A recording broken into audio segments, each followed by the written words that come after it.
You rolling? Aaron Russo, the founder of a nationwide movement to end the private Federal Reserve. They have all the money they want. They can make all the money they want. They have a machine that can make all the money. It's not about money. It's about control. It's about their vision of how they want to see the world. This was Aaron Russo's final videotaped interview. The whole agenda is to create a one-world government where everybody has an RFID chip implanted in them. All money is to be in those chips. And this is given me straight from Rockefeller himself. This is what they want to accomplish. With never before seen sections of the historic interview. Federal Reserve is poison to our country. Aaron, what do you think women's liberation was about? We, the Rockefellers, funded that. We funded women's lib. They do whatever they want to do. What we want doesn't matter anymore. It's their agenda, it's their plans that matter. Released in full for the first time. What happened on 9/11 is a phony, and we've never learned the truth about 9/11. You hear George Bush saying democracy means freedom. No, democracy equals New World Order. I believe God put me on this earth to be the best person I could be, and put everybody on this earth to be the best they could be. You have to stand up for what's right in life. And unless you do that, you're nothing. Reflections and Warnings, an interview with Aaron Russo. Award-winning filmmaker turned freedom fighter, Aaron Russo was an amazing individual. He'd been battling cancer for more than 3.5 years when he began making America Freedom to Fascism, that he shot, directed, edited, pretty much on his own with just the help of a few people. An amazing individual. A long life of award-winning films, of hard work, and for standing up for the Bill of Rights and Constitution. When we first went and shot this interview, I put it out on the web for free, but parts of it have never been seen. So here today, you're going to have a chance to see the in-depth interview, the final interview with Aaron Russo. But his important work lives on. He made one of the definitive films exposing the elite that control this nation and the world, the private Federal Reserve.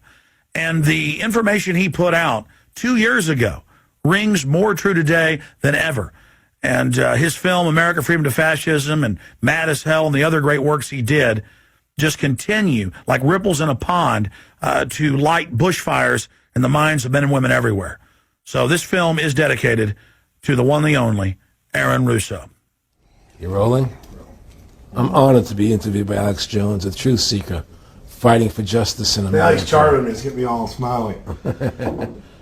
Aaron, when did you start to think something was wrong in the world, or start to find out about the whole banking cartel, the Federal Reserve System, the New World Order?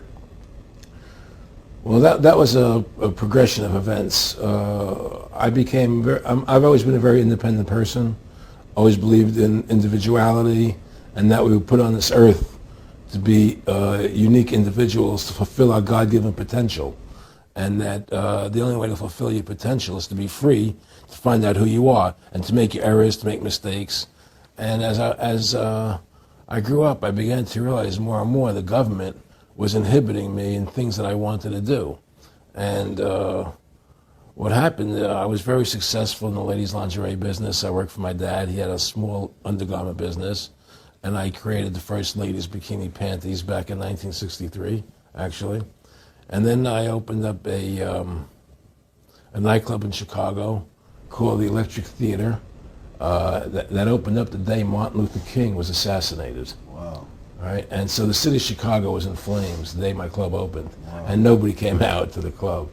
And well, what happened was that that was the year of the Democratic Convention in Chicago in '68, and so my club became a hangout for the hippies, and because they wanted to go to Chicago and protest what was going on. And I was having a concert at my club one night to raise money. And the police raided the nightclub, my club, for no reason at all. And I was standing outside in my office overlooking the street, and I saw all these paddy wagons pulling up in front of my club. And I was a 24-year-old kid. I had no experience at all, really. So what are these paddy wagons doing here? And then I saw all these cops getting out of the paddy wagons coming into my club. I said, oh my God, they're raiding me. And so I ran down to the stage, and I got on the stage, and I stopped the band from playing, and I said to the people in the audience, we're being raided, so sit down on the floor, cooperate, and plot your identification and cooperate with the police. And as I said that, two of the cops from behind threw me onto the floor and grabbed me and started dragging me out of the club. I'm going, you know, victory, victory. You know, I'm playing it for all it was worth at the time. I was a kid. And then I saw the fire department there. And the fire department was dumping garbage cans, the garbage all over the floor. And I thought to myself, well, why are they doing that? You know, very quickly as they were dragging me out. And I didn't quite understand it. So they threw me into the paddy wagon. As I got into the paddy wagon, one of the cops grabbed my testicles from behind and squeezed. And I went into the paddy wagon in gigantic pain. And the next person that came into the paddy wagon, the cop, as he was stepping in, the cop took the billy club, smashed him on the head with it, and just split his skull. You know, for no reason. I mean, there was nothing wrong. So that was kind of your wake-up. That was my awakening. Like, what is going on? I thought this was America. So I initially blamed it on Chicago and made a daily thing. It was Chicago. And anyway, it was the headlines of the newspapers the next day. You know, there was my picture in the newspapers, headlines, electric theater short-circuited, it was raided. And in the article, they went ahead and they said that the reason they raided the club was because the fire department came there and saw it was messy, full of garbage, and the hippies started attacking them, which was totally not true. Those dirty hippies? It was totally false. You know, it was a complete fabrication. So they ran a false flag on you. They framed you. Yeah, of course. You know, and I was in shock. I said, people lie like that? People actually do these things? I couldn't believe it. You know, it was an awakening to me. And I went on television. I told people on television that they lied. Nobody cared. Nobody cared what the truth was. You know, it was shocking to me. And then a week or 2 weeks later, I forget exactly what it was, two cops come to see me, a lieutenant and a sergeant, a captain and a sergeant. And they said, Mr. Russo, we're sorry if you got hurt that night at the club in the raid, but we're here to tell you that if you want to keep the club open, it's going to take $2,000 a month, and we're going to come see you once a month, and whenever we have to raid you, we're going to call you, you know, and we'll let you know we're going to come in tonight and raid you. This was mafia. Well, the police mafia, Yeah. You know. And actually, it was actually more interesting than that. They said, listen, there's the A plan, there's the B plan, and there's the super deluxe plan. And this one, of course, each one will cost you that much money a month. Which one do you want? What was the super deluxe? That's the one I took. That was a $2,000 a month plan. And I took that plan, and I paid them $2,000 a month, and they left me alone. And whenever they were going to raid the club, they would come there, we're going to have a phony raid tonight, you know, just to look good for the people in the neighborhood, you know. So that was your first big education? That was my education into corruption in government, you know, but I really thought that was basically Chicago. I didn't realize it was the whole country was like that. And so that was my wake-up call, that people lie and cheat and steal. And I thought everybody was always honest and nice and decent, and I had no idea about any of these things. Well, what happened with me was that they finally one day they came to me and they said, look, we can't take your money anymore. I said, why, what's up? What's going on? I said, we have to close your club. There's elections coming, and the aldermen in the neighborhood don't want you open anymore. So we can't take your money. So I had to go to court and fight them, and they were trying to close the club. And then one night there was a fire, and the club never reopened again. The club just closed, and that was the end of the club. And they burned me down. And that was the end of my experience. And then I moved back to New York, where I met Bette Midler, and I ran into her at a little nightclub she was playing called the Improv, and I thought she was fabulous. And through a series of events, I began managing her. And as soon as I started managing her, her career took off like a rocket. You know, just fortuitous, I guess. And we became very, very successful. And through managing Bette, I started producing shows on Broadway where I won the Tony, and I produced a television show where I won the Emmy with Dustin Hoffman and Bette, you know, and then I produced The Rose for her, where she got Academy Award nominations. Wow. And then that led me to producing Trading Places, which everybody knows. You know, I think it's the best Eddie Murphy movie. Well, it's a good one. I don't know if it's the best, but it's a really good one. And I'm very proud I made that movie. And so in my mind, I feel as if I've made a classic comedy in Trading Places, a classic musical in The Rose, and a classic documentary in Freedom to Fascism. You know, so I'm very proud of my work that I've done as a filmmaker. Back in the late 80s, I was a pretty big silver trader and gold trader. And I don't think I've ever told this story on tape before. I was a pretty big silver and gold trader. And I always paid my taxes, and I took what was a legal tax deduction on my silver trades. And a few years later, I think it was 88 or 89 or something, the IRS claimed that what I did, and other people did as well, was now illegal. We couldn't do it anymore. But they made it retroactive. I said, what do you mean retroactive? It was legal then. I did what was legal. He said, yeah, but it's now we're making it illegal retroactively. And that's not good. So you owe us $600,000 or $800,000. For what? It was legal. How could you make something retroactive? Change the law backwards in time. It makes no sense. Well, we're doing it. And so everybody said they can't do that. So he went to court, a class action lawsuit. And the judge agreed with the IRS and said they could do it retroactively.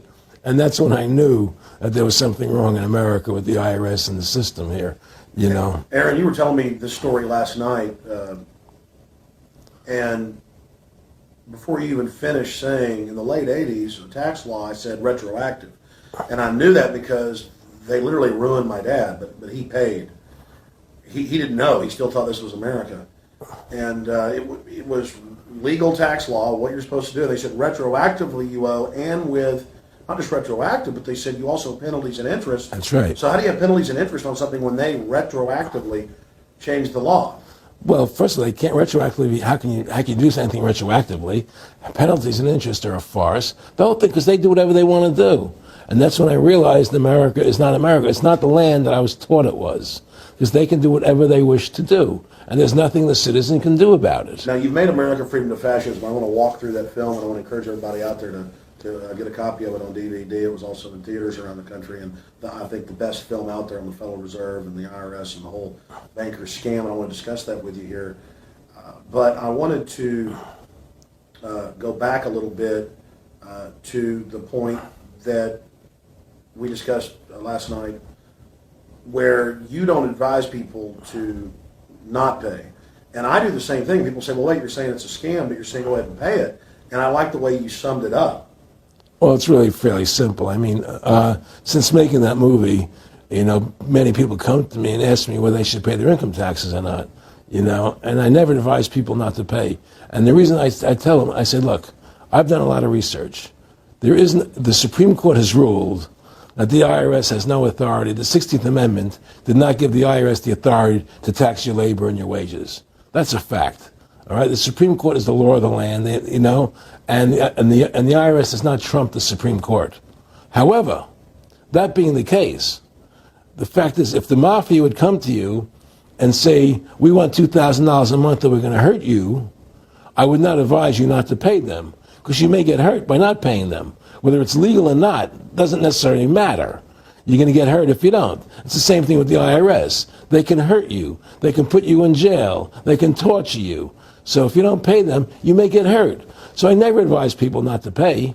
You know, I tell people, yeah, pay your taxes. Look what happened to Congressman Hansen. Yeah, Congressman Hansen's a great example. Pay your taxes. But you know what? Shut down the Federal Reserve System, and eventually you won't have to pay those taxes anymore. See, the IRS is a symptom of the problem. The real problem is the banking industry and the bankers in this country. That's where the real problem lies. That's the root of our problem. That's why we've lost America, okay? So yeah, pay your taxes, because if you don't pay them, you might get hurt. And I've heard all the arguments, you know, what tax protesters say and so on and so forth. And I don't call them tax protesters. I call them the tax honesty movement, because they're being honest, you know, at least. But the fact of the matter is, you're being forced, you're being compelled to pay it, because you're facing jail sentences, you're facing time, you're facing corruption of the courts if you don't pay, right? And so you pay it, because you just like you pay the mafia. But with the mafia, at least you have the government to call and try and help you to get past the mafia, to protect you. Here you have nobody to protect you. The American people are living in a matrix. They don't understand the truth of how things are working in this country, you know. And let me give you an example of what I'm talking about. The very fact is that if you ask 100 people on the street, what kind of government is America supposed to be? 99% of them will tell you a democracy. America is supposed to be a democracy. But that's a lie. That's an illusion. The word democracy is not written into the Constitution at one time. It's not in the Bill of Rights. It's not in the Declaration of Independence. The Founding Fathers hated the idea of a democracy. They thought it was the worst form of government there is. And I agree with them. Because in a democracy, 51% of the people control 49% of the people. If you're part of the 49%, you're not free. America was founded as a constitutional republic. And in that constitutional republic that we have, 99% of the people can't take away the rights of 1%. You have your rights because you were born with them. You have God-given human rights that nobody can take away from you. The government, the majority, no matter who they are, I can't take away your rights. And that's what our founding fathers gave us. But the psychological operations that they do to us, they make us believe that we're a democracy and that majority rules. You see? And they want you to believe that. Because then they tell you this poll says this many want this and this many want that and this many want this. And it doesn't have anything to do with anything. Well, Hitler was elected. Hitler was elected. Hitler did everything legally. And in a constitutional republic, a minority is protected against a majority. Wasn't it Benjamin Franklin, to paraphrase, that said democracy is two wolves and a sheep voting on what's for dinner? Exactly. And then he also said, in a republic, the sheep would have a gun. To protect himself, you know, and that's the truth. America's not a democracy, but you ask the most intelligent people what form of government America is supposed to be, they'll say democracy, because that's what they've been brainwashed. They've been psyoped into believing that. They believe that we're in Iraq. They believe we're in Iraq to promote democracy. The word democracy, you hear George Bush saying democracy means freedom. No. Democracy equals New World Order. Democracy equals slavery. The word democracy is not synonymous with freedom. It's the opposite of freedom. Democracy is the worst form of government you can have because it's majority rule. And the government can tell you exactly what they want to tell you to do. Because the majority wants it. I don't care what the majority wants.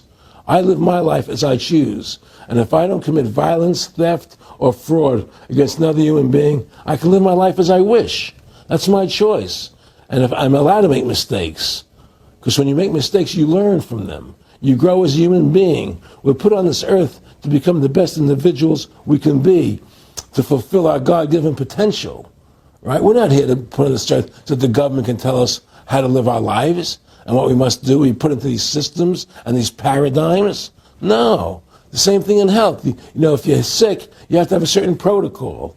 Nonsense.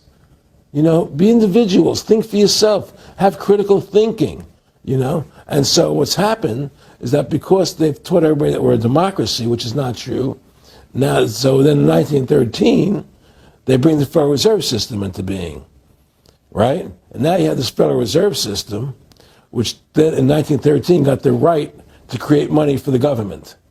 When before that, the government created its own money. Now the government, when it needed money, had to borrow it from this private bank called the Federal Reserve, which is a private bank owned by individuals, incorporated in Delaware. And so what happens is now the government borrows money from them to fund the government. Then the government says, well, we have to pay these people interest. How are we going to pay them interest? Let's impose a tax on the labor of the American people, which never existed before, to pay the interest to the bankers. In fact, in 1980, Ronald Reagan said not one red cent of your income tax money goes to run the country. It all goes to the Federal Reserve. Well, it was the Grace Commission report that said that not one nickel goes to the infrastructure of the country. You know. I guess Reagan quoted that too. Right. And so, but the point I'm trying to make is that by creating this Federal Reserve System, the government now became dependent on these private banks for money. And they started taxing us, you see. And so now what happens is that in 1935, I believe it was, Social Security started. And they gave Social Security cards, said not to be used for identification, the Social Security number right on the card, right? And through Social Security, they started deducting money out of your paycheck. That was the first time they were ever could take money out of your paycheck, because people agreed to it because they thought it was going to their retirement fund. And so then when they instituted the income tax again, they started taking money out of your paycheck because Social Security could do it. And then they could do it again. You see what I'm saying? And so now they've even taken control of the tax payment itself. I mean, literally like you're a slave, they're taking it right there when you make it. Exactly. They don't even trust the public enough to go send them a check. Yeah. Right. So they take it out automatically because they know people aren't going to want to pay it. So what's happened is that through the implementation of the Federal Reserve System, the government has become vested in these bankers, and they get their money from the bankers.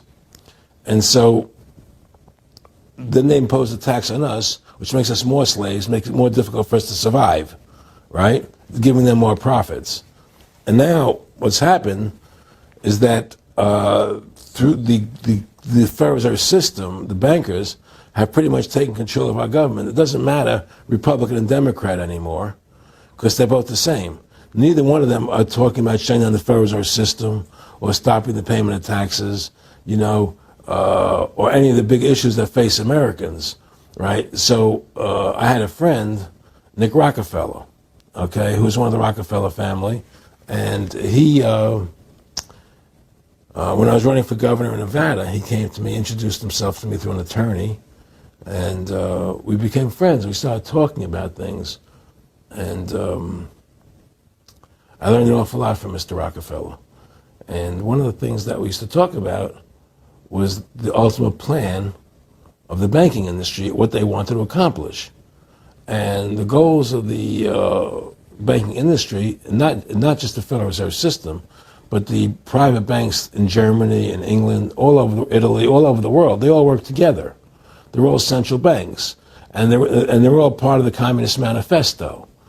Central banking is one of the major planks of the Communist Manifesto. We talk about America being a capitalistic country, but yet at the same time we have a central bank that plans everything for us, right? And the graduated income tax is another plank of the Communist Manifesto, right? So right there you have two major planks of the Communist Manifesto that have been brought in because of the Federal Reserve System, okay? So the ultimate goal that these people have in mind is the goal to create a one-world government run by the banking industry, run by the bankers, and they're doing it in sections. The European currency, the euro, and the European Constitution is one part of it. Now they're trying to do it in America with the North American Union, right? And they want to create a new currency called the Amero, right? And the whole agenda is to create a one-world government where everybody has an RFID chip implanted in them. All money is to be in those chips, right? There'll be no more cash. And this is getting me straight from Rockefeller himself. This is what they want to accomplish. And all money will be in your chips. And so instead of having cash, anytime you have money in your chip, they can take out whatever they want to take out whenever they want to. If they say you owe us this much money in taxes, they just deduct it out of your chip digitally. Total control. Total control. And if you're like me or you, and you're protesting what they're doing, they can just turn off your chip. And you have nothing. You can't buy food. You can't do anything. It's total control of the people. And that chip's connected to a database that has your purchasing records, what you do, what you sell. Everything is in there, And so they want a one-world government controlled by them, everybody being chipped, all your money in those chips, and they control the chips, and they control people. And you become a slave. You become a serf to these people. That's their goal. That's their intentions. Eric, could you be specific about when you met Rockefeller, how it happened in these discussions? I met Rockefeller through a female attorney I knew who called me up one day and said, one of the Rockefellers would like to meet you. I had made a video called Mad as Hell, and he'd seen the video and wanted to meet me and knew I was running for governor of Nevada. So sure, I'd love to meet him. And I met him, and I liked him, and he was a very, very smart man. And we used to talk and share ideas and thoughts. And he's the one who told me 11 months before 9/11 ever happened that there was going to be an event. Never told me what the event was going to be, but there was going to be an event, and out of that event, we were going to invade Afghanistan to run pipelines from the Caspian Sea. We were going to invade Iraq, to take over the oil fields, establish a base in the Middle East, and make it all part of the New World Order. And we'd go after Chavez in Venezuela. And sure enough, later, 9/11 happened. And I remember he was telling me how you're going to see soldiers looking in caves for people in Afghanistan and Pakistan and all these places. And there's going to be this war on terror, which is no real enemy. And the whole thing is a giant hoax, but it's a way for the government to take over the American people. He told you it was going to be a hoax. Oh, yeah. Oh, yeah. There's no question. He says, there's going to be war on terror. And he's just laughing. There's no... Who are we fighting? I mean, why do you think 9/11 happened and then nothing's happened since then? Do you think that our security is so great here that these people who pulled off 9/11, who were able to, can't knock down another plane? Come on, it's ridiculous. 9/11 was done by people in our own government and our own banking system to perpetuate the fear of the American people into subordinating themselves to anything the government wants them to do. That's what it's about, and to create this war, this endless war on terror. And that's why and that was the first lie. And the next lie was going into Iraq, to get Saddam Hussein out with his weapons of mass destruction. That was the next lie. Now, specifically, this was a little over 6 years ago?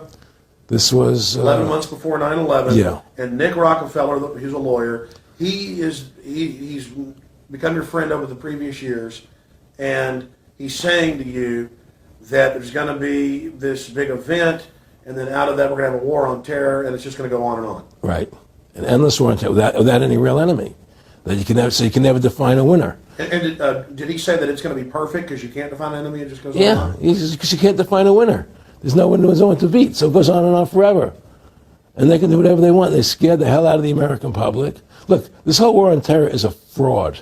It's a farce. It's very difficult to say it out loud because people are intimidated against saying it. Because if you say it, they want to make you into a nutcase. But the truth has to come out. That's why I'm doing this interview. The fact of the matter happens to be that the whole war on terror is a fraud. It's a farce. Yeah, there's a war going on in Iraq because we invaded Iraq. And people over there fighting, But the war on terror, it's a joke, And until we discover what really happened on 9/11 and who was responsible for 9/11, because that's where the war on terror emanates from. That's where it comes from.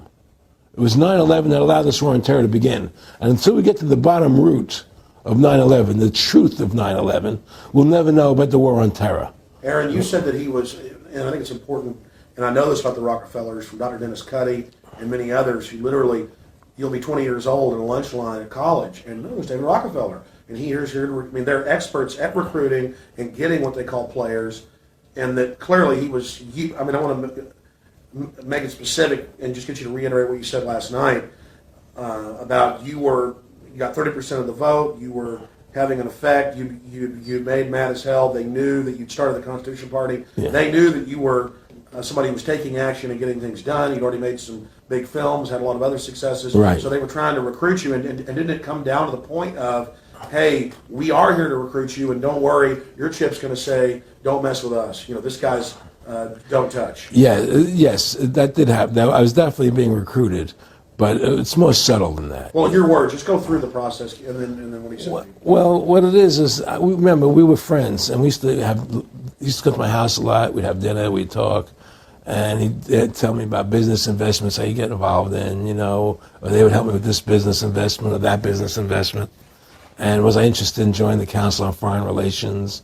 I would have to get a letter to join them, but was I interested in that? And, just stuff, leading you on. And I used to say to him that I never really did that because that wasn't where I was coming from. As much as I like you, Nick, your ways and my ways, we're on the opposite side of the fence. You know, I don't believe in enslaving people, you know, and he would come back with, "Oh, I do." Or, well, it would be more like, you know, it's better for them.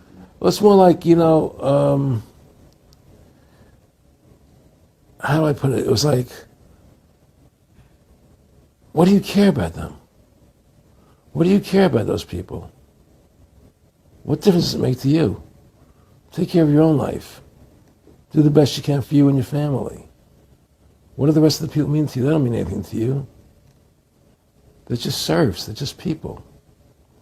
You know, it was just a lack of caring, you know, and that's just not who I was. It was just sort of like cold, you know. It was just like cold, you know. And I used to say to him, what's the point of all this? You have all the money in the world you need. You have all the power you need. What's the point? You know, what's the end goal? And he said the end goal is to get everybody chipped, to control the whole society, to have the bankers, the elite people, you know, the bankers and some governor controlling the world. And I said, all the people in the Council on Foreign Relations believe this way you do? He said, no. You know, most of them believe they're doing the right thing. A lot of them believe it's better off being socialistic. You know, we have to convince people that socialism is really capitalism. Because America's becoming a socialist country. It's a communist country today. Well, one of the things they told me was that he was at the house one night, and he would talk, and he started laughing. He said, "Aaron, what do you think women's liberation was about?"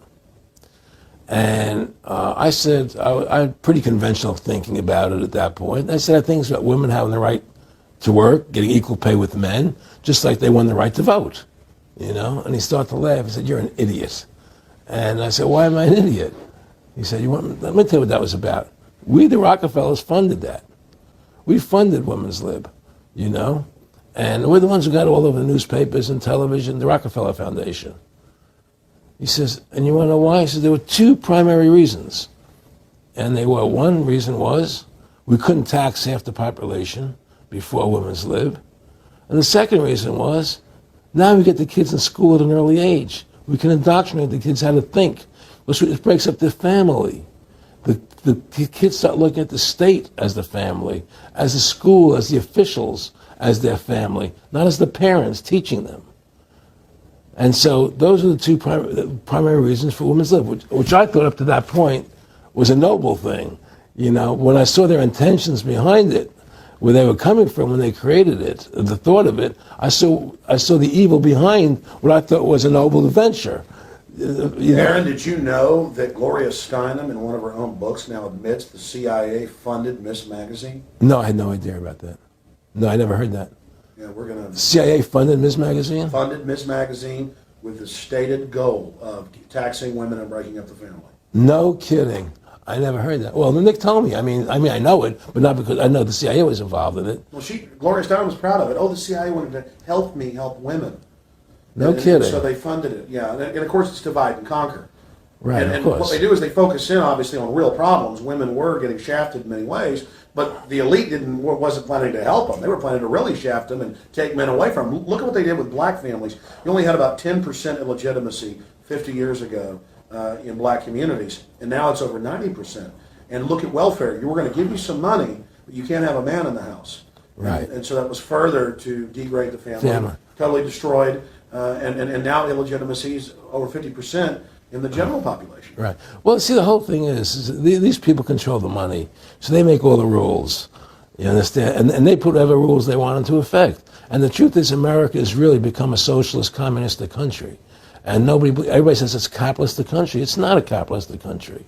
You know, how can it be capitalistic when you have a central bank? That's the first. It can't be.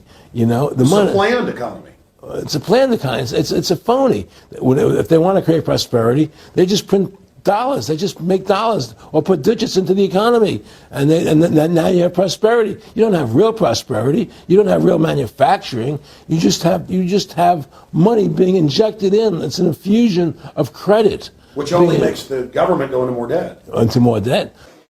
My friendship with Nick Rockefeller was one where we expressed ideas to each other and thoughts and philosophies, and he wanted me to become part of what they were doing. and for me to become a member of the CFR, and offered various business opportunities for me to get involved in, and for me to not take up the fight or the battle that I've been taking up in the past. To drop that idea, because what was the point of my fighting for the people? I was a guy who was very successful in the movie business, and I saw the truth of what was happening. I tried to express it to the people, and rather than having me express it to the people, they wanted me to join their side because I was a mover and a shaker, and rather than me opposing them, to join them. It was real simple, and he tried to recruit me into that situation, and I didn't go for it. Did he get angry when you didn't go for it? No. And, it's like, I remember one time he said to me, you join us, so you have an ID card, Aaron, you have a chip, and your chip will say KMA on it.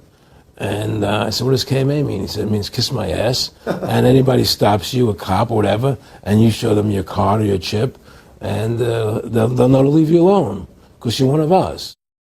Why are you fighting for the people for? What is that about? The people just, they have to be ruled. They have to be, the Constitution, what you're standing for, is only for a few people. It's only a few individuals that can live that way, and we believe that it's best for society to be ruled by an elite people who control everything. And I said, I don't believe that. I believe God put me on this earth to be the best person I could be, and put everybody on this earth to be the best they can be, not to be a slave and a sheep to you and these people. And I don't understand why you want to control everything. What is the need for that? And I asked him, do all the people in the Council of Foreign Relations feel the same way you feel? He said, no, a lot of them think they're doing the right thing. They think that socialism is the best way to go. They think that, that they're doing the right thing. But the people at the top, they all know the truth of what's happening. And that's what it is. So it's compartmentalized within the elite structure as well. Of course it is. Of course it is. I mean, all the people that are in the CFR, was that 2,000-3,000 people? I forget what, like Dan Rather. They don't know what's going on. They join the CFR because it's prestigious. They think it's good for business. It's good for this. They don't know what's really happening. The evil that comes out of it, that's emanating out of it. And to me, the biggest evil is what's happening right now, because what happened on 9/11 is a phony, and we've never learned the truth about 9/11. That's the question I wanted to follow up on. He tells you 11 months before there's going to be an event, all this is going to happen. What did you think on the morning of 9/11? Where were you, and did you think about Nick Rockefeller and what he had told you when you saw those towers fall? No, I was actually in Tahiti when 9/11 happened, and I got a call from my son, and my son said the Twin Towers, they were just attacked and they were falling down or something. So what are you talking? I was in Tahiti, I was asleep, and he says, yeah, they were hit by a plane, and so where I lived, where I was in Tahiti, there was no television, so I had to run around the other side of the island to a hotel where they had, and it was all on television, and that's when I first saw the stuff on TV about it. And I didn't immediately equate it to Nick, but when I realized that we're going to go into Afghanistan, Iraq, and as that developed, I realized what it was. I mean, to me, I see people like Bill O'Reilly on television, right? And I see how much they control the media. Like there's this girl on Bill O'Reilly the other night from an organization saying the world can't wait. And this girl was spot on. Everything she was saying was the truth. And all Bill O'Reilly could do was call her a lunatic. He couldn't challenge the facts. They just call people names. They can't, and until we just find that, look, this world, we're heading into a world of danger, possible nuclear wars, because the banking industry is trying to take over the world. 9/11 is the beginning of the war on terror. That war on terror is leading us into Iraq, which is the next lie. So you had the lie of 9/11, how that happened. Nobody knows how Building 7 came down. Okay, we know 9/11 was a fraud. The American people don't know it, but more and more of them are believing it. Okay, so that was the first lie. Besides the inception, I'm not going back to the inception of the Federal Reserve, that original lie. But 9/11 was the first lie in this present state we're in. 9/11 is the kickoff of the war against the American people and the people of the world. 9/11 was a phony. It's a fraud. It didn't happen the way they told us it happened. Now, because of 9/11, we then had the authority to go into Afghanistan and Iraq. Iraq didn't have weapons of mass destruction. Okay? So that was the next lie. Now they're talking about going into Iran. Now, how would you feel if you were Iran and you had this big, powerful country, America, go into your next door neighbor, take over their oil fields, right? Wouldn't you be worried that what they were going to do to you? Of course you're going to be worried. But the people of America don't think about it from Iran's point of view. They think about it from our point of view. So now we're going to send more troops into Iraq and keep building up because they want Iraq and the Middle East to become part of the New World Order. And Iraq was using, Saddam wanted to start using euros instead of dollars, right? He was messing up their whole consumption. Iran wants to start using euros instead of dollars. They have. Okay? So I'm saying what they're trying to do is preserve their power. And one lie leads to the next lie, leads to the next lie. And until you get to the root cause of 9/11, which is supposedly the war on terror, we'll never solve our problems here. Should we send more troops into Iraq? Should we not send more troops into Iraq?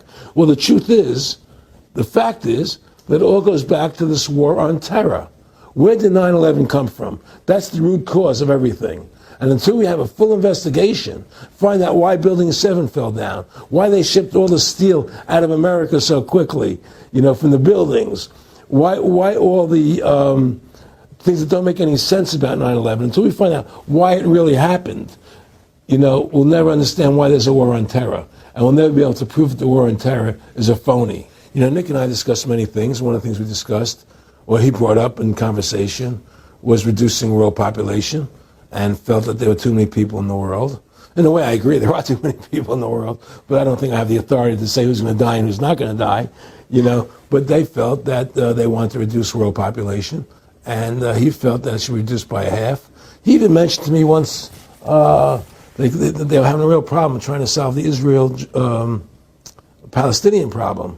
And he talked to me once about they were playing with the idea of bringing Israel to Arizona, and taking all the people from Israel and giving everybody $1 million and setting up Israel in the state of Arizona. Unbelievable. To end that problem, because that's a problem that they're not in charge of, in a sense. They're not controlling that problem. They're very arrogant. They can do whatever they want to do. We've given these people the authority to create money out of thin air, and through that device, they control everything. And if you want to win the battle to stop that, you have to deny them the ability to create money. It's only because they can make money that they have all this power. They literally have the money machines. They have the money machines. They can print it. They can do whatever they want to do. They own everything. Aaron, we take over pretty quick. If we were the guys that issued the money, everybody had to come give us real assets for the use of this money we just printed up. People. I tell people, why in the world does the American government borrow money from the banks when they have the ability to create it themselves without borrowing it and paying interest on it? Why? And nobody can answer that question. Not one politician ever raises that. Why does the American government borrow money when they can create it without paying interest? Well, we did create it up until 1913. And so people say, well, because if the American government does it, it'll create inflation. That's the answer. I say, well, let's look at it. The American government has the Federal Reserve do it, which creates the same inflation as if they did it. But also with the inflation, now you're getting massive debt. So with the Federal Reserve, you have inflation and debt. Now, if the American government made the money, backed by gold, which limited the amount they could make, you wouldn't have debt and you wouldn't have inflation. But inflation was only about 50% from the 1780s, I've looked it up, until the late 1800s. And then we have the central banks already trying to cause some panics, which they then used to push the Federal Reserve. And if we look at inflation since 1913 into 2007, it's exponential. In fact, $1 is worth about 2 pennies to what it was worth in 1913. Former Federal Reserve Chairman Alan Greenspan doubled the money supply from 2000 to 2006.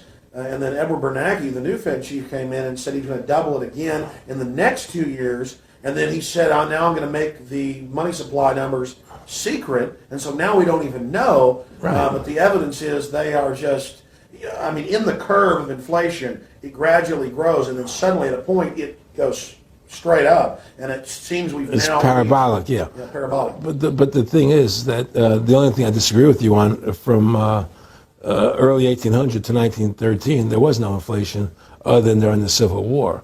When Lincoln was Well, I'm printing. talking about how much $1 was worth, and I know It never changed. There was no inflation. In that whole 100 years, there was no inflation. People knew what the money was worth. They could retire. They knew what it would cost them to live their lives out. There was no problem. It was only since 1913, when the Fed came in, that we created massive inflation and massive debt. So then what you said earlier, then there really wasn't inflation. There was no inflation. So you don't get inflation when the government issues the money, at least in the U.S. history. Not if it's backed by gold. Well, exactly. But I'm talking about, and I did look this up, and I believe that if you look after the country was set up, and some of the things that happened with Andrew Jackson and the rest of it, there were points where it spiked and there were manipulations. There were points, mostly during the Civil War. Yeah. And that's because Lincoln printed so much money. Exactly. That's right. But once that ended, but basically there was no inflation other than that during that short period of time. A loaf of bread was a loaf. Of course, the same thing. People could plan their lives. Today, they planned inflation. Now you have two parents working. They can't afford to pay for their family anymore. The kids are going to state-run schools now. The kids are being indoctrinated how to think. They're being given Ritalin. They're being given all these drugs. The whole country's being dumbed down. It's all because of the Federal Reserve System. And the Federal Reserve System and these bankers are responsible for the demise of America. And if we ever want to win this battle, you must shut down the Federal Reserve System.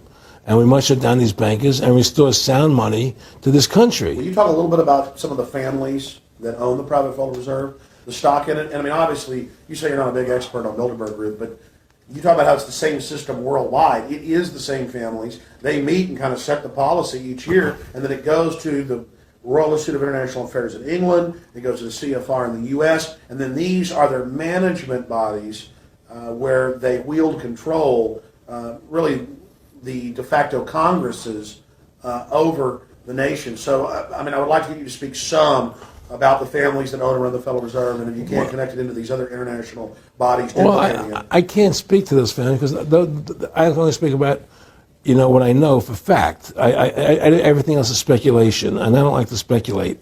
I know about Rockefeller because I was friends with him. We talked about it, and I can tell you firsthand. What did Rockefeller tell you about the Federal Reserve and their family owning part of it? Well, he said the New York Fed is the main controlling interest of the Federal Reserve System. They control the bulk of it. So the New York Fed is really the Federal Reserve System. Even though there's 12 different banks, it's run by the New York Fed. And the New York Fed is basically the Federal Reserve System. So who's ever running the New York Fed is where, and the families that control it, control the New York Fed. And they're the main engine behind the Federal Reserve System. And that's a wing of the Bank of England.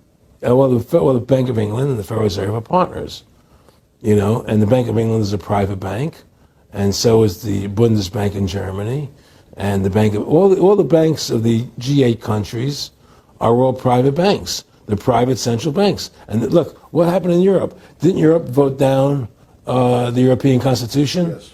They're still doing it. Didn't they vote down the euro? They're still doing it.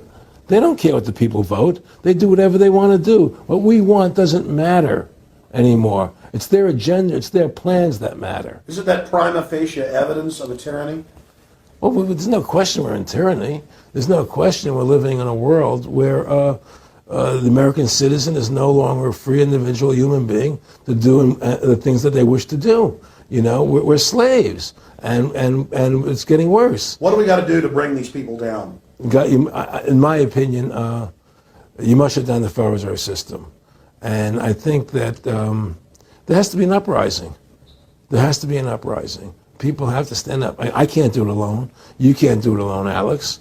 And we need to get a majority of people, not a majority of people, but Was 5% won the war against the British, a highly motivated group. But I agree, people have got to get angry first.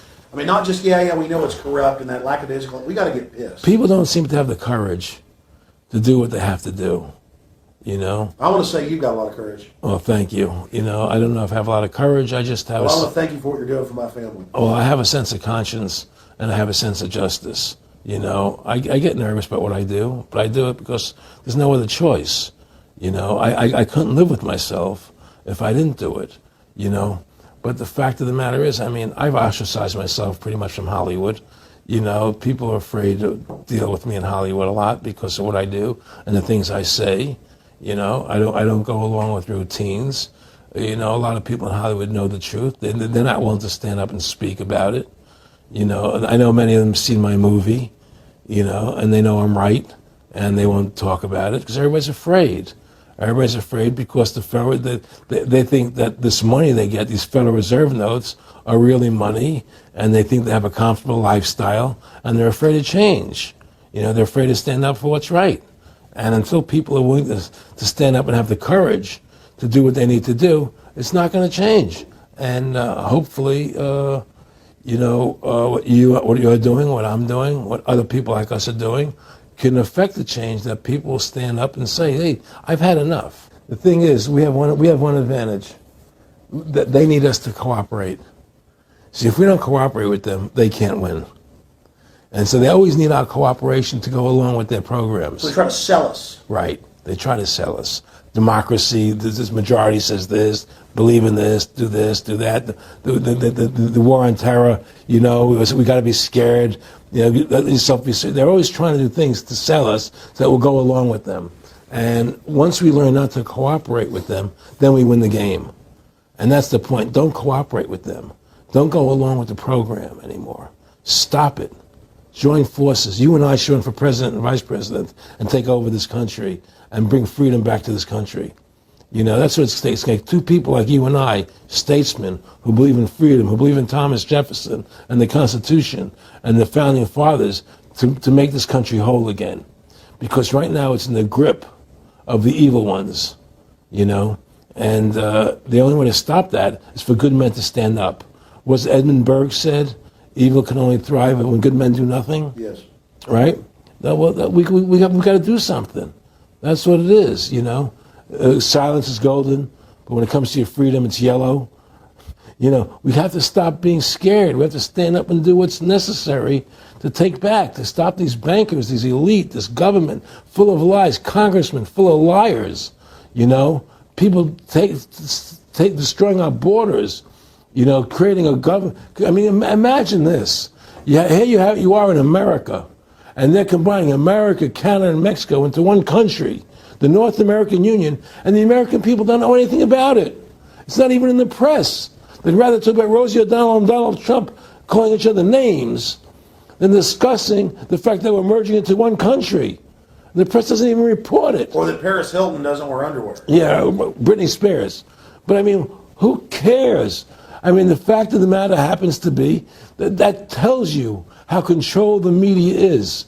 Here you are combining America, Canada, and Mexico into one country, and you don't see it in the press. Unless maybe it's Lou Dobbs. You don't see it in the press. You just don't see it. It should be the top story everywhere. Everywhere, and not a word about it, really. Why? That tells you there's the evidence that it's controlled. They don't want the American people to know what's going on. That's why they don't protect our borders. That's why we're losing our Constitution, the very document that secures our freedoms. Well, I think if you analyze the situation, and if you realize that since the Federal Reserve has come into being in 1913, illegally, without a constitutional amendment, by bribing a few senators during Christmas vacation, they turned over the most important power that the American government has, the creation and issuance of money, to a private bank. To that private bank issuing money, they have destroyed this country. They have destroyed the purchasing power of the money in this country. They've created social programs that are destroying this country. Now, they've taken over our government, both Republicans and Democrats. There's no difference anymore between the two parties. They control both parties. It doesn't matter to them which one wins, because who's ever running for president will be someone they anoint, okay? Whether it's Hillary Clinton or John McCain running for president next year, they're going to be people that are going to do what they want them to do. And the fact of the matter happens to be that you can't win an election unless you have enough money to win. They make sure who gets the money, okay? So through these bankers attempting to taking over America, knowing America was the freest nation in the world, it was necessary for them to take over America, take away our gun rights of freedom to bear arms, and create a country where we become slaves. Because once they took over America, the rest of the world becomes a lot easier for them.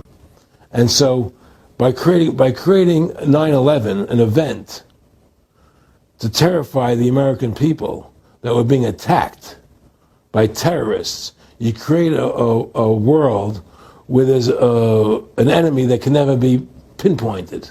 You can never win the battle. It's a 100-year war. It's a never-ending war on terrorism, right? So you're always fighting this war. And through the war on terrorism, which is the 9/11, which is the first lie, then you create the war on terrorism, which is the next lie. Then you create the war in Iraq for weapons of mass destruction, which is the next lie. And it's one lie to the next lie to the next lie. Now it's going to be Iran, the next lie, sending more troops and a surge into Iraq. It's just one thing leading to the other, and it's always it's always in the point of taking over more countries, more dominance.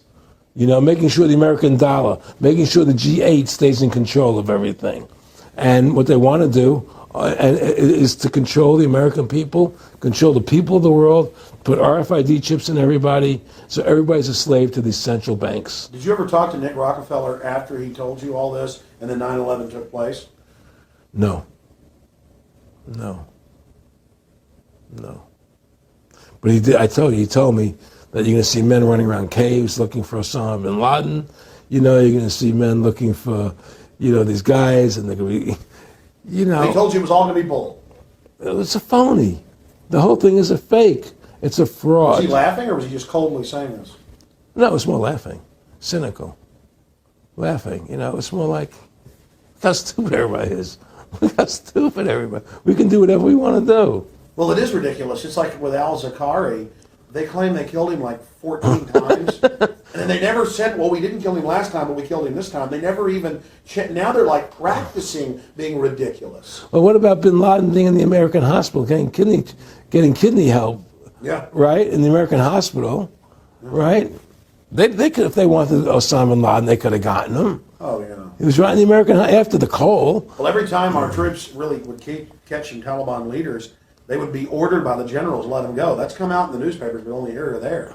And they kept going, and then Pat Tillman was complaining about it, and then he got shot. I've talked to his brother. Oh, you did? And then he got shot, and there was a big hero charging Al-Qaeda. No Al-Qaeda, somebody shot him in the back.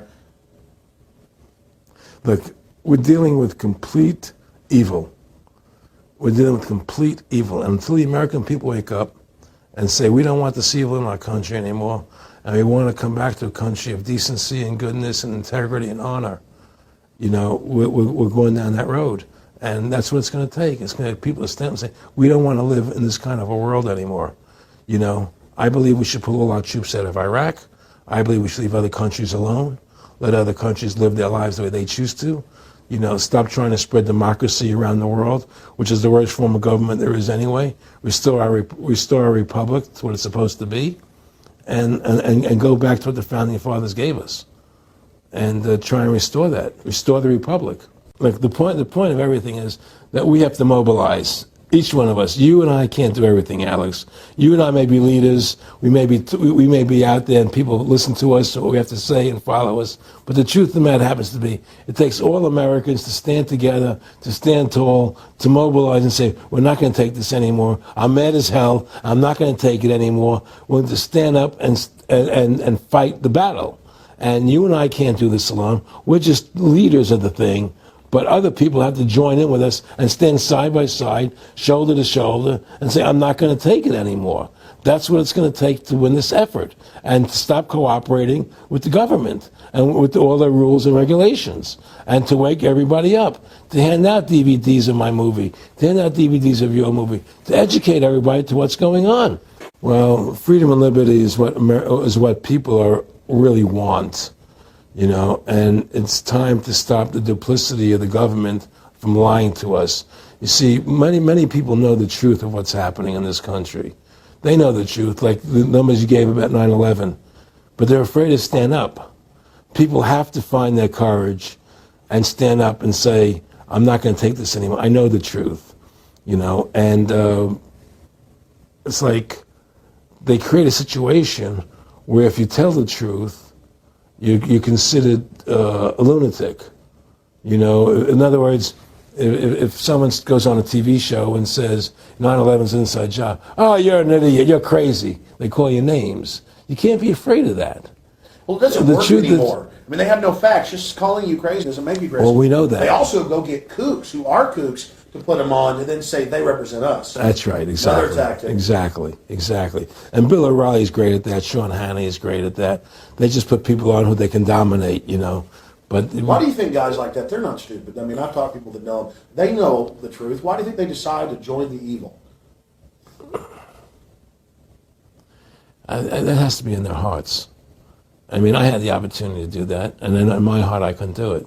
So it has. But I mean, how could you or I consciously be involved in something like putting AIDS virus in black Africans' vaccines? I mean, what the hell? I mean, it's like, we're not good guys either. I mean, I don't think I'm like some special perfect person. What the hell's wrong with this elite? I mean, what are they running around doing evil? I mean, they just run around continually doing evil. Well, I think a lot of them think they're doing the right thing. I think a lot of them think they're doing the right thing. Not the top elite, but people within the system, But I think that it's all about, as Nick said to me, it's about control and power. They have all the money they want. They can make all the money they want. They have a machine that can make all the money. It's not about money. It's about control. It's about their vision of how they want to see the world in their eyes. And, you and I believe in individuality, in the person being the dominant thing, the individual being the dominant person. Today we live in a world where institutions are dominant, not people. The American, we the people, by the people, for the people. Now it's we the institutions, by the institutions, for the institutions. People are secondary. It's all about corporations and institutions. And the Federal Reserve is the biggest institution in the world. If you ask somebody what's the biggest corporation in the world, they'll say Google or Walmart or Exxon or something. But the biggest corporation in the world is the Federal Reserve System, right? And all the other corporations feed off the nipple of the Federal Reserve System. Well, it's like the Monopoly game. The bank always wins. It has unlimited money. It's not the people playing on the board. Exactly. The bank owns the board, the box, the shelf it's sitting on. But that's because you gave them the ability to make the money. You have to take that away from them. You can take the bank away from the private bankers. Exactly. You have to take the creation of money away from the private bankers, and you'll solve 95% of your problems. Well, I mean, look at America. 10% growth rates every year like China's having right now. The U.S. had 10% growth rates until the Federal Reserve took over. And then if you look at that, it all starts really going downhill from there. Well, they destroyed the American worker. What they've done, here's what's happened. The Federal Reserve has created this massive inflation in America, which means that the American worker has to keep making more money to keep up with the cost of living. The more money they make to keep with the cost of living, the less competitive they become in the world economy. So now what happens is we have to pay our workers so much to keep up with the cost of living, say, well, screw the American worker, let's go overseas now and get the cheap labor. But really, that's a war being waged against the middle class. Of course the bankers print the money. Really, this is a war being waged against the middle class. The bankers print the money. Everything they're doing is about destroying any private pools of wealth or independence. Yeah, but what I'm trying to say is, because of the inflation that they've created, they've now allowed other countries to outcompete us. You see, because other countries don't have to pay as much money as we have to pay here to our workers to survive. Yes. So now we're not competitive anymore. So we've lost our manufacturing base. We've lost our competitive. In the old days, the American worker, You wanted to buy everything American. You wouldn't buy anything from Japan, which was cheap crap. And what does that leave us? It leaves America this military force, and so the elite's giving us a deal. We'll continue to build up your military and give you homeland security jobs, shift your economy over to being the bulldog enforcer of the New World Order. Exactly. You can either do, and by controlling the economy, they force everybody into that position. That's exactly correct. That's exactly correct. And there's no more manufacturing here. We're a service economy. We do nothing. We provide nothing. We provide nothing to the rest of the world anymore. Well, first of all, Freedom to Fascism is a movie that everybody should see, because we show the fraud of the income tax. We show how judges put people in jail for no reason.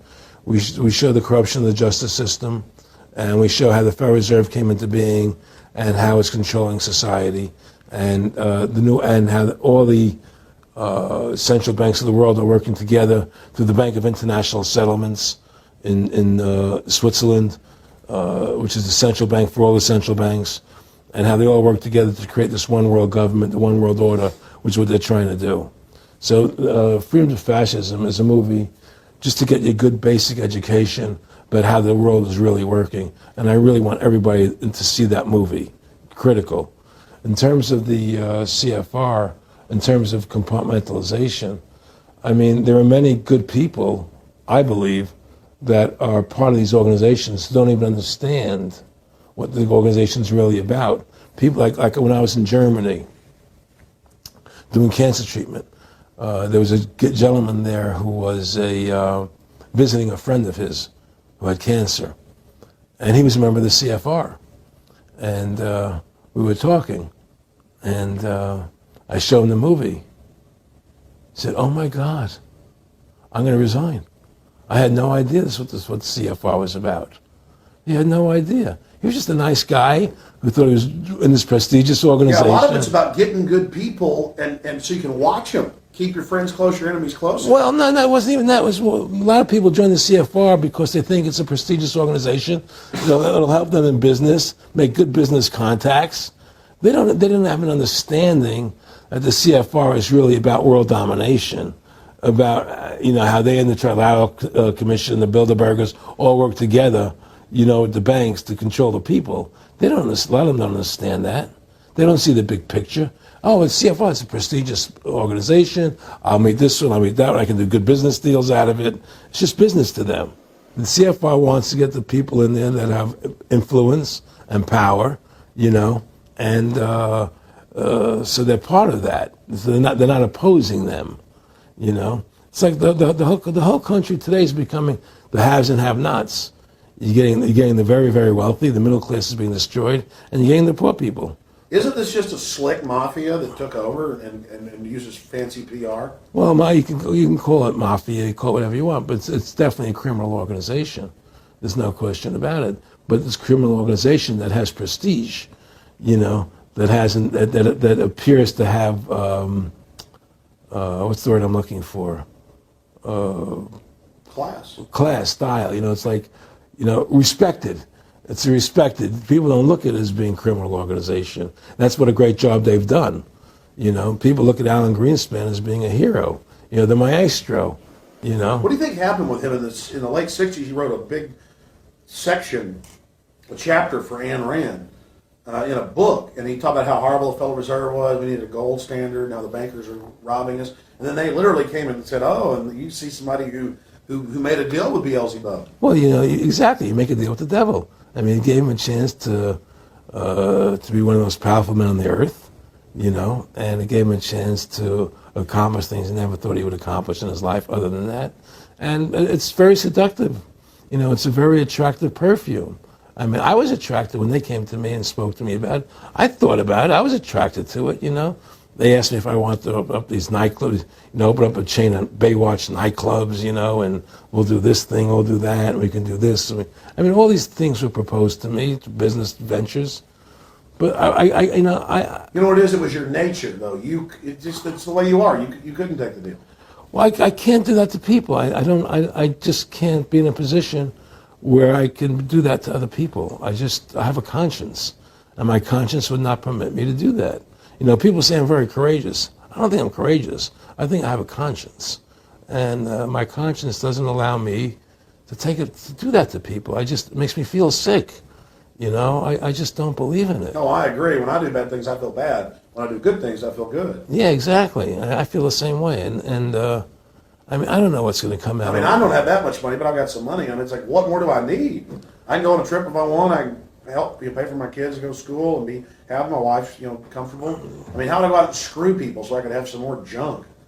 Well, you know, money's a funny thing. You know, I was talking to Michael Eisner one day, and I said to Michael, you may have $1 billion, Michael, but they're all dollars. You know, if the dollar goes bad, how much money are you going to have? You know, and that's the thing. You know, everything is denominated in dollars. Everybody thinks in terms of dollars, but the dollar has no value. And someday it's everything returns to the mean. Well, really, the whole universe, financial universe we live in, is a matrix fraud. Yes, it is. And that's why it's going to come crashing at some point. And they're going to try and hold up as long as they can. I mean, whenever they want to manipulate the markets, they can. If they want to send the price to go down lower, they can. If they want to send the stock market up, they can. They do that. There's no more free markets. You don't live in a society where free markets rule anymore. You don't live in a capitalistic society. You know. But meanwhile, they say it's capitalistic Right. and free market all day, when really they're waging war financially and politically. Exactly right. Aaron Russo, I want to thank you for this interview. Anything else you want to add? No, I'm happy to do it for you. How about your website? My website, freedomtofascism.com. Go over there, take a look at it. But just folks, all I can say is, take our country back, restore the Constitution. Don't let these bankers do this to us anymore. Stand up. Don't be afraid of them.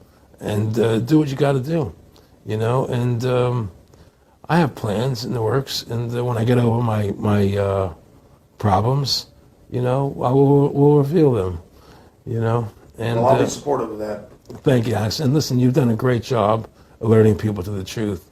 And don't. In other words, don't be afraid to be ridiculed by these people. If 9/11 was a phony, and I know it was, then stand up and say it's a phony. Don't be scared to tell the truth. Don't allow their powers of trying to make you look silly to frighten you. What do you think of what Charlie Sheen did? I love what Charlie Sheen did. I was so respectful of what he did. I just applauded him. People saw right through that attack. They flipped a light switch when they went after him. Yeah, but they don't. You see, the thing is that more people don't come out and do it. To build that wave. Charlie did it. I'm really proud of the guy. David Lynch did. But the media was smart and didn't bite this time. Right. I mean, a few people have, but they're not picking up on it because they control the media. James Brolin did on The View. I heard that as well. But again, they're not picking Barbara up. Walters looked like she's about to have a heart attack. But they don't pick up on it. You see, they don't allow it to go anywhere. It comes if someone says something, they let it die. But they keep perpetuating, the war on terrorism. They keep perpetuating all these things that are lies. And because we've given the Federal Reserve the money-making power, they control the media, they control the government, and they're all in bed together. So you're fighting all this propaganda all the time, and it's a very difficult fight.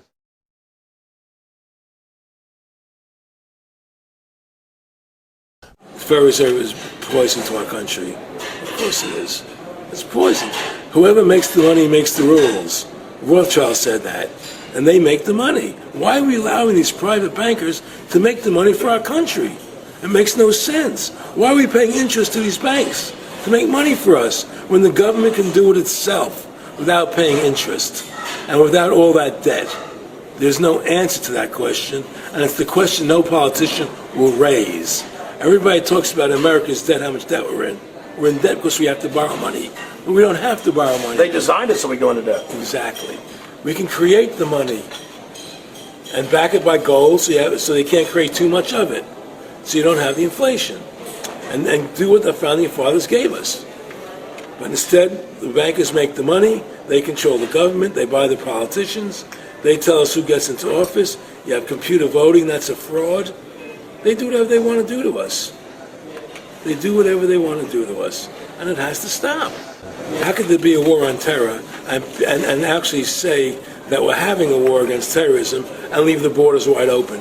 If you were the President of the United States, or I were the President of the United States, and 9/11 really happened the way they want us to believe it happened, the first thing you would do is shut down the borders so people couldn't get in the country to harm you. But they left the borders wide open because the bankers want the borders open because they want a one-world government. They want a North American Union. They don't want borders here. The 9/11 was only a manifestation. It was done to create a fear in the American public, right? So that we will obey what they want us to do. And take Richard Reed, the shoe bomber. Here's a guy who was 6'6", ugly as could be. I heard he smelled. Okay, he sits in coach on a plane, lighting matches to put his shoe on fire, surrounded by people. It's idiotic. If you were going to blow up a plane, you go into the bathroom, you close the door, and you put your shoe on fire. You're not going to sit there surrounded by people lighting matches on a no-smoking flight. They want you to believe this nonsense. It's ridiculous. 7/7's come out now, and the majority of the British people think it's an inside job, and all the evidence points towards it being an inside job. Yeah, I mean, what happened in England, London? Yes. All this is nonsense. It's just keep people in fear. It's this endless war on terrorism that doesn't really exist, so people will submit to whatever the government wants them to submit to. Searches, check your shoes, have ID cards, put chips in you, where you become servants to the elite. That's what this is all about, Restore America's republic to what it's supposed to be, get the bankers out of our government, get the bankers out of our government. Government should stop borrowing money from the banks. Government should make its own money, restore the republic, individual freedoms. That's what this country's about. And until we do that, we're gonna be slaves. Well, if you don't fight the corruption and you don't stand up for what's right in life, you're gonna end up being a serf and a slave, and you're leaving your children a world that you wouldn't want to live in yourself. So how can you, in decency, behave that way? You have to stand up for what's right in life. And unless you do that, you're nothing.